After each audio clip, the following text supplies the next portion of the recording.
Assalamu alaikum. Aujourd'hui, nous allons parler de l'intégration. Tout d'abord, nous allons voir le rôle de la famille dans celle-ci.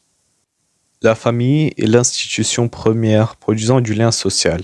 Elle socialise le petit enfant, lui apprend à rentrer en relation avec l'autre et lui transmet une culture familiale.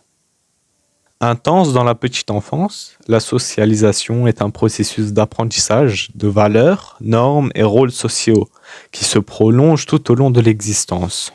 Même si la famille moderne met en avant l'autonomie de ses membres et leur liberté de choix, les solidarités familiales restent encore fortes.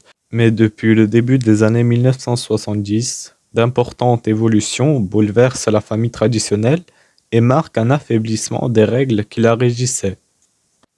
L'école aussi détient un rôle majeur dans l'intégration. L'école intègre en transmettant des valeurs, qui sont les représentations abstraites que la société valorise et qui orientent la conduite de ses membres. Respect d'autrui, solidarité et des normes.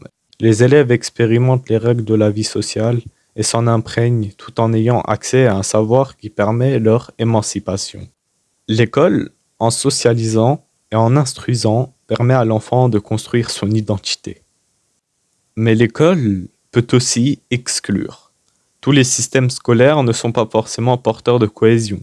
C'est encore trop souvent le cas du système français, qui reste marqué par un élitisme républicain avec sa culture du classement, de la sélection et de l'élimination précoce.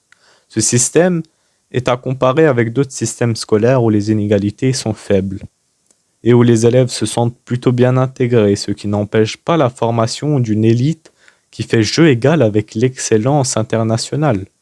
De plus, la massification scolaire a intensifié la concurrence entre élèves et produit un nouveau type d'exclusion, qui relègue les jeunes en difficulté hors du système scolaire ou ceux en échec dans des filières dévalorisées, filières professionnelles sur laquelle on a porté un jugement négatif. En 2015, en France, 9,3% des jeunes de 18 à 24 ans quittent le système scolaire sans diplôme. Une fois l'école terminée, maintenant, c'est au tour du travail. L'individu qui travaille participe à la production sociale et acquiert ainsi un sentiment d'utilité sociale.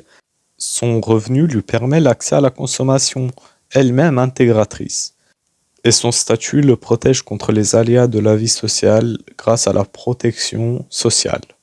De plus, le travail est un espace de socialisation où se nouent des relations qui impliquent le respect des normes collectives. Le travail permet une vie ritualisée et rythmée par les obligations professionnelles. Néanmoins, le travail peut aussi isoler les salariés et créer une véritable souffrance chez eux. La pénibilité et les contraintes routinières peuvent mettre à mal l'identité sociale des individus. Le travail perd alors de sa force d'intégration. Pour conclure, dans nos sociétés modernes, les insistances d'intégration continuent de jouer leur rôle, mais les évolutions récentes de la société ont tendance à les fragiliser. Bismillahirrahmanirrahim.